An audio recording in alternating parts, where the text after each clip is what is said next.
Salut à toi jeune spationaute et bienvenue dans l'Astro News du 13 mai 2020. Vous êtes prêts? C'est parti.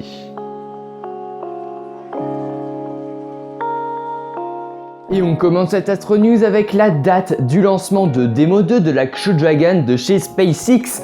Car oui, on la connaît enfin et waouh, on l'a attendu celle-là, on l'a attendu de ouf. C'est Jim Bridenstine, administrateur de la NASA quand même, qui a annoncé sur son compte Twitter que la capsule de la firme d'Elon Musk lancera Bob Behnken et Douglas Hurley le 27 mai.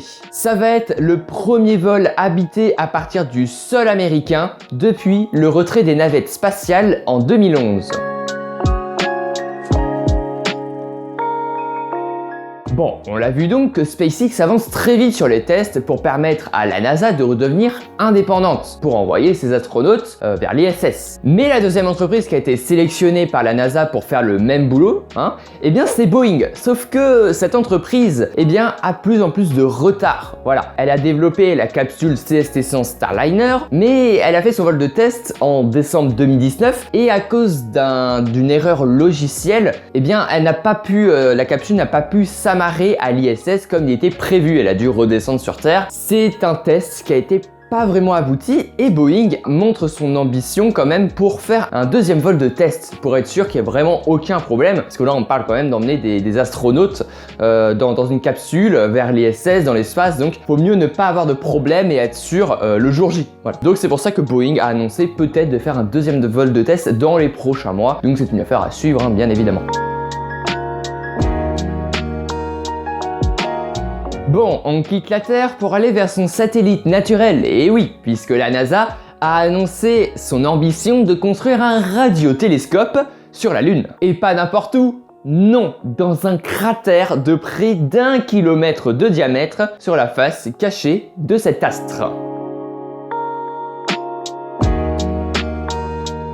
Petite info culturelle cette fois-ci, puisque la NASA a mis en ligne une nouvelle plateforme se nommant NASA at Home, où vous pourrez retrouver diverses ressources comme des podcasts, des vidéos pour lutter contre le confinement, donc c'est vraiment chouette de leur part. Après, je vais pas vous le cacher que c'est majoritairement en anglais, donc si vous êtes bilingue, allez-y quoi. Voilà. Bon, et on va terminer avec deux news concernant SpaceX, puisque cette entreprise a mis une nouvelle cargaison de 60 Starlink en orbite basse, ce qui élève la constellation de CubeSat à près de 420 Starlink. C'est donc le minimum pour pouvoir ouvrir une bêta privée dans les prochains mois, voilà, donc dans 3 mois environ, peut-être une bêta privée pourra avoir lieu pour tester tout ça, la connexion, etc. Puisque oui, je vous le rappelle, le but de cette constellation, c'est pouvoir distribuer Internet à haut débit partout dans le monde.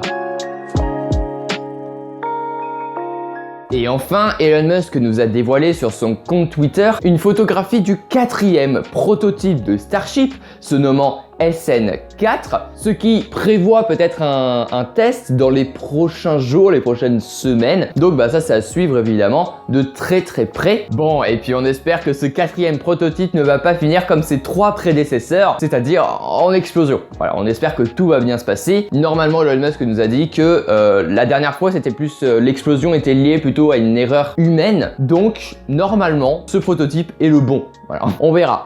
Peut-être qu'ils vont trouver un autre problème, mais pause, je viens de terminer le montage et je me suis rendu compte qu'il y a 2 news là qui viennent d'arriver. Donc tout d'abord, Elon Musk a tweeté que le prototype SN4 a bien réussi les tests de pression. Voilà, c'est pour l'instant le prototype de Starship qui allait le plus loin, voilà, par rapport à ses 3 confrères par exemple. Donc voilà, donc ça c'est vraiment cool. Donc on devrait voir bientôt normalement un vol de test évidemment. Donc ça c'est vraiment cool. Et ensuite la deuxième nouvelle, c'est que Jim Bridenstine a aussi fait un tweet pour dévoiler les 3 alunisseurs qui ont été sélectionnés par la NASA. Donc nous avons Blue Origin, Dynetics et SpaceX. Ces 3 entreprises vont devoir tout simplement développer un alunisseur pour la mission Artemis 3 en 2024, voilà, qui doit préparer plutôt le retour de l'homme sur la Lune. Donc c'est vraiment cool, voilà, ça avance en tout cas Artemis, et j'en ferai peut-être une vidéo parce que c'est très intéressant que la NASA passe par des entreprises privées pour développer des alunisseurs. Je trouve que c'est très intéressant comme sujet, donc je pense que j'en ferai peut-être une vidéo, donc